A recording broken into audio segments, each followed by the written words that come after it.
Բաքուն նավթից ու գազից բացի էներգիայի մեկ այլ աղբյուր ատոմային էլեկտրոկայան ունենալու մասին հայտարարեց Թուրքիայում։ Սա Ադրբեջանի էներգետիկ քաղաքականության կարևոր ուղղություն է, որը սահմանել է նախագահ Իլհամ Ալիևը, քանի որ մենք տեսնում ենք էներգիայի բոլոր ձևերի անհրաժեշտություն։ Ադրբեջանի էներգետիկ ռազմավարությունը զարմանալի կամ նոր չէ։ ՄԱԿ-ում էներգետիկայի գծով Հայաստանի ազգային փորձագետ Արամ Մարջանյանի խոսքով ատոմակայան ունենալու մասին հայտարարությունը սպասելի էր դեռ 2024 թվականի նոյեմբերին COP29-ի շրջանակում։ Քաղաքական վիճակն ու շահերը հետաձգեցին Բաքվի պլանները։ Նոր հայտարարությունը խոսում է տարածաշրջանում նոր էներգետիկ բալանսի ձևավորման մասին, որտեղ ուժեղանում է Թուրքիա-Ադրբեջան առանցքը, ազդեցություն ունենալով նաև Հարավային Կովկասի էներգետիկ դինամիկայի վրա։ Ինչ պետք է անի Հայաստանն այս ֆոնին։ Մենք պետք է անիմաստ ժամանակ չկորցնենք, պատկերավոր ասած Գյուլնաստատու հեքիաթների ժամանակը անցել է, մենք պետք է չտարվենք մոդուլային ատոմային բլոկերի մասին անհեթեթ խոսակցություններով եւ ձեռնամուխ լինենք 1200 մեգավատ դրվածքային հզորությամբ ատոմային նոր բլոկի կառուցման ուղղությամբ VVR կոչվող ռուսական տեխնոլոգիայի հիման վրա մեծամորի ատոմակայանի հարթակում։ Մարջանյանի խոսքով 2037 թվականի հունվարի 1-ին ատոմային նոր բլոկ պետք է ունենա Հայաստանը։ Հապաղելու իրավունք չունենք, ընդգծում է փորձագետը։ Դրան զուգահեռ Հայաստանը չպետք է թույլատրի Ադրբեջանին ունենալ ատոմակայան, հաշվի առնելով այդ երկիր տեղափոխվող մի շարք նոր սարքավորումներ եւ նյութեր։ Եթե Հայաստանում նորմալ ազգային կառավարություն ունի, ապա առաջին բանը որ պետք է ասի, ինքը պետք է ասի, ինքը դեմ է Ադրբեջանի տարածքում ատոմակայանի կառուցմանը, քանի որ Ադրբեջանում նավթի եւ գազի ահռելի պաշարներ, ինքը դրա կարիքը չունի։ Հակառակը դա կարող է որոշակի տեխնոլոգիաներ բերել այդ երկրում, որը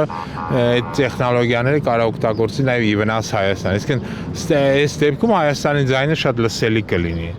Ադրբեջանն Անտալիայի դիվանագիտական ֆորումին զգուշավոր էր հայտարարությունում։ Հնարավոր տեխնոլոգիայի ընտրությունն ու մատակարար երկրի անունը չի նշել, բաց թողնելով առաջարկի բոլոր դռները, նշում է Արամ Մարջանյանը։ Իդեպ Բաքուն այդ քաղաքականությունը սովորել է տարածաշրջանում միակ խաղաղ ատոմ ունեցող երկրից Հայաստանից։ Նման պրակտիկա կիրառել են նաև Ղազախստանն ու Ուզբեկստանը։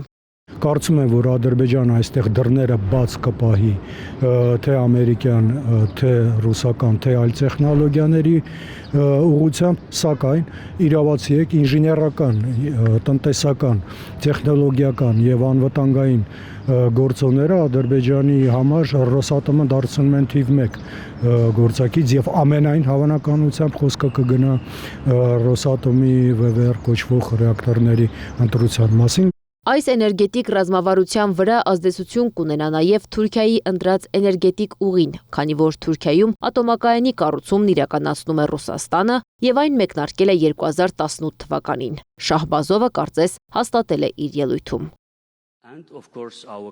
Եվ իհարկե մեր համագործակցությունը Թուրքիայի հետ հիանալի օրինակ է, թե ինչպես երկրների խումբը, գործընկեր եւ եղբայրական երկրները կարող են ներդրում ունենալ էներգետիկ անվտանգության մեջ տարիների ընթացքում։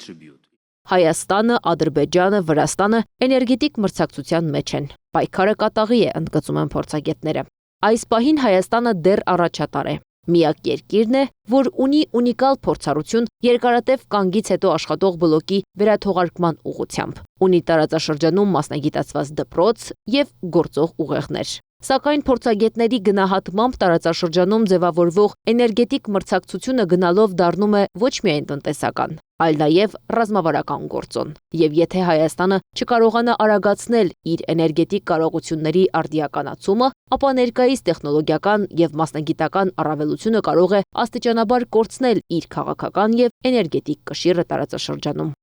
Անիա Բաղյան, Էդիկ Մալաքյան, Նոնա Գևորգյան, ABC Media։